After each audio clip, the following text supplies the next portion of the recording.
Best friend came to me the day before my wedding, showing me photos of my fiancé and him in my bedroom, saying, "This is us tonight, while you were away. She was never yours," he smirked. I didn't react. But this morning, he woke up to find his life in ruins. What happened next will leave you speechless. I've often thought about what people mean when they talk about gut instincts. You hear about it all the time. Someone saying, they knew something wasn't right, that something was off, and yet they brushed that feeling away. Looking back, I realized that my own gut had been screaming at me for months before my wedding day. It hissed that my fiancée, Holly, and my best friend, Kylan, were getting too close, far closer than was normal. But I was busy. Busy with my demanding job at a software consultancy. Busy planning the wedding Holly wanted. Busy trying to please her very demanding parents, Richard and Marjorie Chambers. Even though I occasionally felt a pang of jealousy, seeing Holly and Kylan laugh together in a corner, or noticed how Kylan's eyes lingered on her in ways that made me uneasy, I simply didn't have the energy to wrestle with those suspicions. I was exhausted, too many 12-hour workdays, too many calls and errands that came with planning a massive wedding. My parents, loving as they were, had neither the means nor the know-how to assist with all the lavish demands Holly and her mother insisted upon. That left me juggling about 100 responsibilities, with no room to breathe. But the red flags were there. For instance, Holly and Kylan texted far more often than a best friend and fiancé should. I'd catch them smiling at messages or referencing jokes they refused to share with me. If I asked, "Hey, what's so funny?" they'd respond with dismissive shrugs or good-natured but evasive remarks. "Just a silly meme. Inside joke. Nothing you'd be interested in." And so on. I'd known Kylan since freshman year of college. We shared a cramped dorm, pulled all-nighters for finals, and covered for each other when we needed it. We were, I believed, as close as brothers.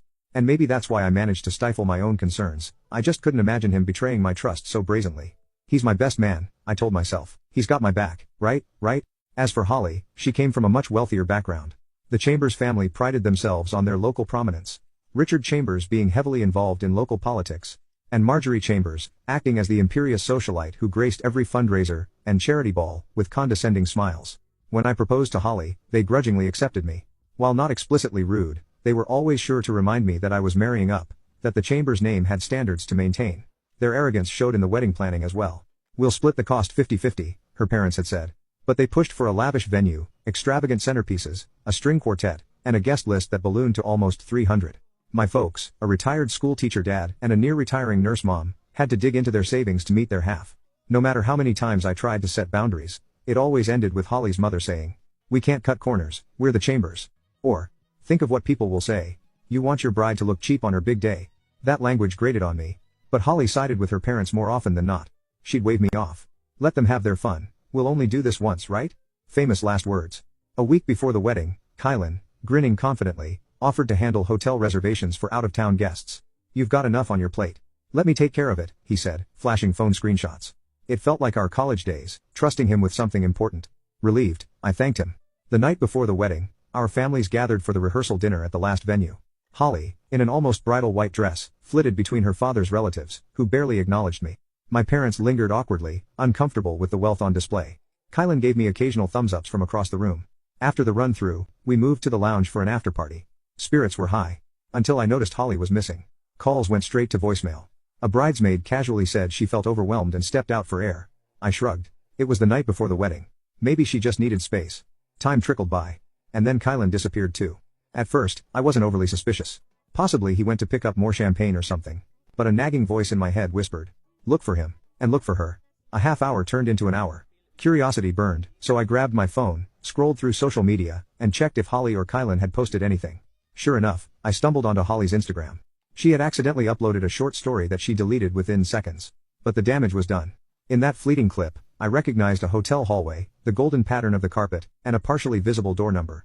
It was definitely not the corridor at our wedding venue. Different place, different hotel. My heart clutched in my chest.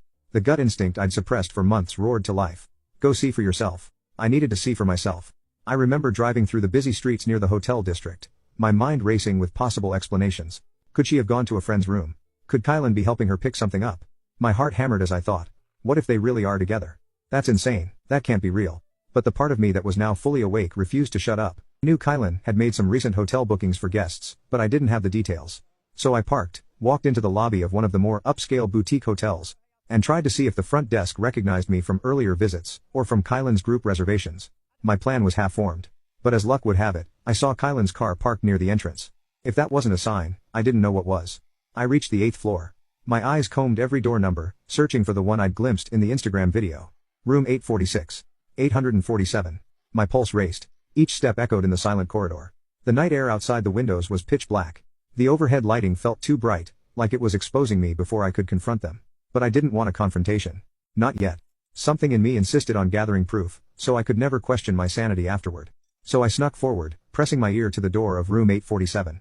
Initially, I heard nothing. Heart pounding, I quietly tested the handle. And to my shock, the door wasn't deadbolted from the inside. Someone had carelessly left it locked only by the electronic mechanism. Kylan, ironically, had slipped me a master key card. Now comment update to tag you on part 2.